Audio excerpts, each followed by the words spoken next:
Dear Journal, okay, this one's a little off the beaten path, and I have to admit, I'm just dipping my toes into the whole idea of modding watches.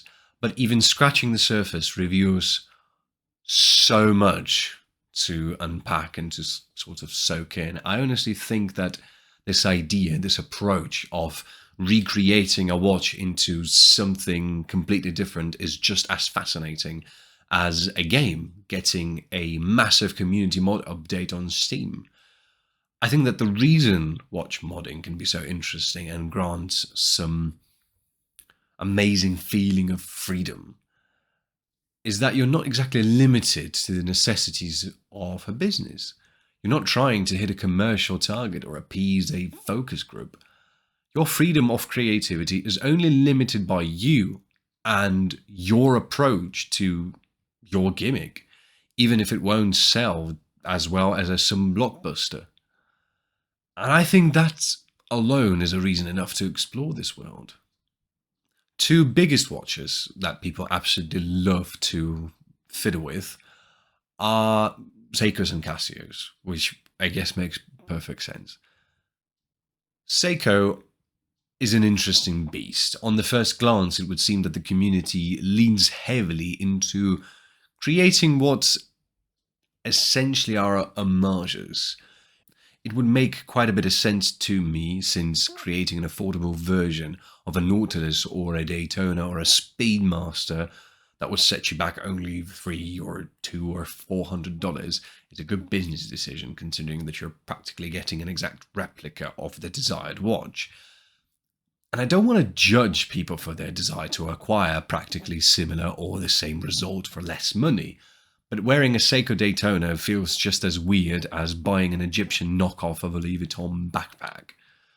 But underneath that surface level, there are some true well-hidden gems. Some modders use traditional Japanese art to make absolutely stunning dial variations, almost fitting the narrative of a budget version Grand Seiko. The rising waves, the mountains, the brushstrokes, they seem to aspire to be something like a Seiko limited edition instead of just a watch.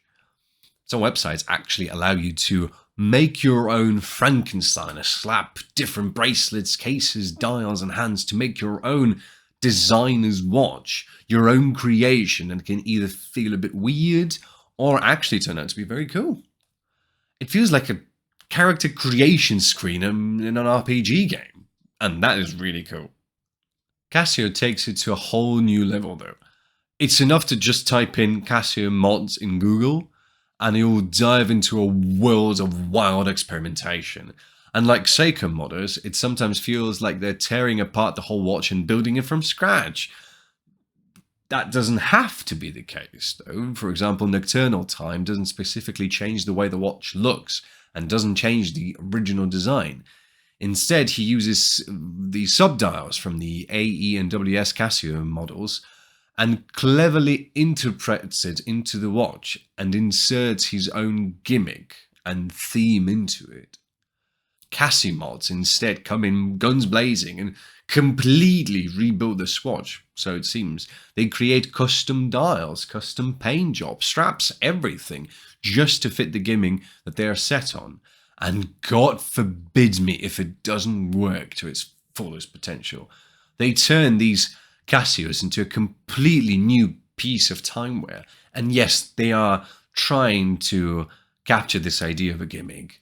However, they are doing it in such a good taste that it feels like an impressionist painting. Mountaineer, Mission 004, Desert Casio Oak. It feels like they understand what the watch needs to be fit into it, so that it fits the outdoorsy gimmick or the military gimmick. And they do that better than a Timex. I would even say that a better comparison would be that CasiMods are like swatches, but with more serious and dramatic designs. I suppose it's slightly unfair to compare a modded product and an original design timepiece, but I can't help and give enough props to them for coming up with all of that. From what I can tell, the modded watches are great for reigniting someone's interest in watch collecting. Traditional watches can become slightly repetitive, at least nowadays. I would say indie watches definitely help shaking things up, but modding can make it feel way more playful, experimental, a bit mental sometimes, but most importantly, they make it very fun. And I'm all in for it. What are your favorite watch mods? Have you built one yourself, perhaps? That would be very cool. Please let me know in the comments. Cheers.